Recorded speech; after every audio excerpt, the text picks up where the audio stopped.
What's going on, guys? It's your boy Ethan. Hope you're having a great day. I got a smile on my face, but if you watched the last video, kind of going through some max pain. But today, behind me, tons of freaking tournaments everywhere. Playing the 3K 6 max, and it's gonna be a fun tournament for sure. Definitely 6 max is the one I'm trying to play, and they're 30-minute levels, so it's gonna go pretty quickly. Gonna get involved with a bunch of hands. I'll show some highlights. Hordes of tables and poker tournaments going on. I'm playing on my iPad as well. There's another tournament on my iPad, and that is it. I think there's only one re-entry, so try to make the most of it. Smiling through the pain if you've watched yesterday's video, and nothing to do but to grind into this one. Wish us luck. I'll try to run it up. Upon entering my table for the $3,000 buy-in 6 max, I walk in and see no other than one of the legends himself of the game, ERIK SEIDEL, on my direct left. Clearly one of the top earners in all of poker history. This is going to be a fun experience for myself and the vlog. We jump into level 5, blinds are 300, 600, 600, and I pick up king, queen of spades in the cutoff. First hand dealt in, I raise it up to 1,400. The small blind 3 bets to 5,400 and onto me. I certainly didn't come play in this tournament to not battle and to fold the 3 bets here. So with a good hand, I make the call and see a flop of 753 rainbow.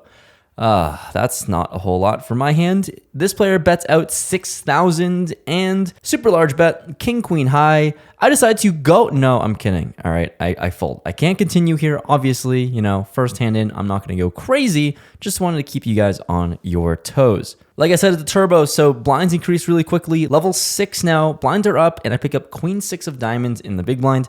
There's a hijack raised to 2,000. The button makes the call, and I have a suited hand. Suited queen, good enough to see a flop. Let's go to a flop of queen 10-7, rainbow with 1 diamond. Action checks around to the button player, and he bets out 2,500. I think I have a pretty easy call here with just a top pair holding. Not a great one at that, but I make the call for 2,500 and the other player folds. So heads up, out of position. The turn is in 8. Doesn't change the board too much. It might be a little more connected now, but action goes check, check.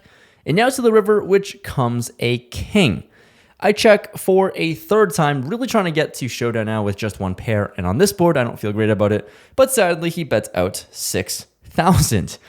Running into some resistance here. It's really hard to find bluffs on a board this connected, and sitting with a very bad queen. I mean, let's just think of the hands that I lose to, and I beat nothing. Jack 9 gets there, ace jack gets there, any king, king jack, like I don't even know, like basically everything, and I beat anything besides like, I don't know, pocket 6s that wants the bluff. That makes no sense. Regardless, I'm out. I can't really convince myself into a call. I don't know. Let me know in the comments below if you could convince yourself into calling this bet, but I fold and we're moving on. And good thing we move on because we conserve our chips and pick up a premium ace king offsuit in the low jack. I raise it up to 1,800 and the big blind just defends his big blind. So we're going to a flop of king jack 8 rainbow. Top pair, top kicker, finally have a strong hand.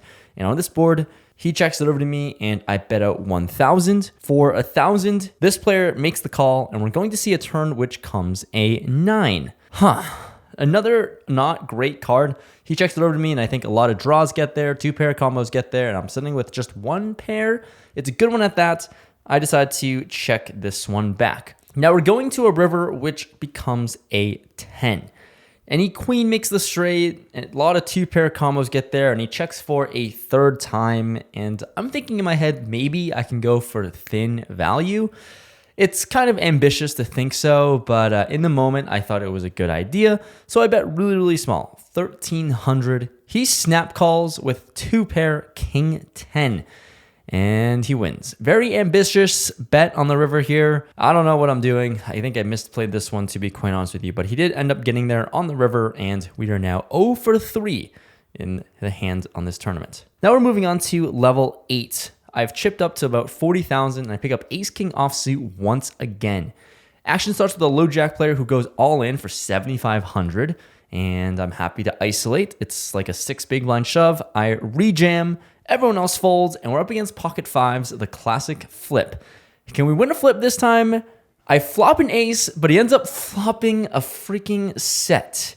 Hard to win this one, hard to beat a set with only 1 pair, and my chips are going the wrong direction Again, back to starting stack. And luckily, right after this hand, we go on break. It's a much needed one, and we get to have a chat with the legend himself.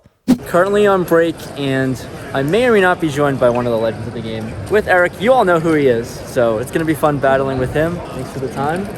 We got to tell him who Brad Owen is. We got to culture him into the YouTube vlog sphere. I'm going to be looking into it. There we go. That's my research project for the week. He's a popular guy. He's a very popular guy. All right, on break. First break is pretty wild. Swingy, playing a lot of hands. It's going to be fun. Just lost an all-in. I'm back to starting stack. Trying to run it up, and yeah, we have one of the best players in the world to my left, so it's gonna be fun. Coming back from break, we're in level 9 now. Blinds have increased to 1,000, 1,500, 1,500, and I have about 45,000, basically 30 big blinds. In this spot, I'm in the small blind with ace jack offsuit. There's a low jack raised to 4,000, action folds around to me, and this is one of the few things that I know what to do, which is to say the all-in. The two magic words that get snap called by this opponent. He has pocket jacks, so I have one overcard, and that's about it. Trying to find an ace on the run out, and sadly, it just doesn't happen. I lose, and there goes my tournament buy-in. Bullet number 1 down the drain.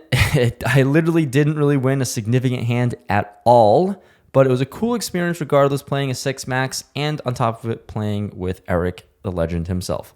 One hand after break. Okay, good thing there's 2 bullets into this thing, or I can fire 2 bullets, but gets pretty short and shallow, so I gotta go reg right now. I'm gonna stop talking to the camera and register, because these turbo ones, I'm gonna hop in there with under 30 big blinds. It's gonna be frisky. All right, let's fire into bullet number 2. This one might go quick, considering how quick this tournament is. I sit down with about 30,000 in stack here, and I see Queen 9 of diamonds on the button. Action folds around to me, and we're sitting just above 20 big blinds, and I think working into a limp strategy makes a lot of sense here, so I decide to limp. The small one immediately doesn't want any of my BS. He decides to raise to 6,000. The big blind ends up calling. Both players cover me, and I'm in position. Happy to see a flop with my specific hand being in position, so let's gamble. I make the call, and we're off to a flop, which comes king high with 2 diamonds. Flopping the second nut flush draw, I already know that I'm committing my entire stack in here. The plan was to basically either flop a draw or pair and just commit stacks. That's how easy it is to play 20 big blinds, and when the small blind bets 6,000, the big blind calls the 6,000. This pot is really building. I only have 24,000 in my stack, so sticking to the plan, I am all in. Small blind doesn't take too long before flicking in a call, and the big blind somehow calls as well. We are going to a 3-way all-in pot. Everyone's showing their cards. The small blind has ace jack of diamonds with a nut flush. The big blind has king queen offsuit for top pair. And somehow my second nut flush draw is just drawing insanely dead. I literally can't win unless I see runner 9. That is basically impossible, and yeah, it doesn't come through. The king-queen holds, he stacks 2 players immediately, and that's it. There goes $6,000. Tournaments are fun, right? They can go really quick. That's what happens when you buy into a tournament with 25 big blinds. You last one hand. One silly little hand where I was never going to win, actually, on that flop. You flop a flush draw with 20 bigs, you're just kind of committed, and oops, there goes 2 bullets. That's why tournament life is kind of rough. Anyways, I don't know if I'm going to include more hands from somewhere else, or, you know, have you guys just leave it off there, because that's what the tournament life is. That's kind of ended my day. Thanks so much for watching. I'll see you guys in the next video, because there's always a tournament the next time. So appreciate you guys tuning in. I'll see you guys next time. Peace.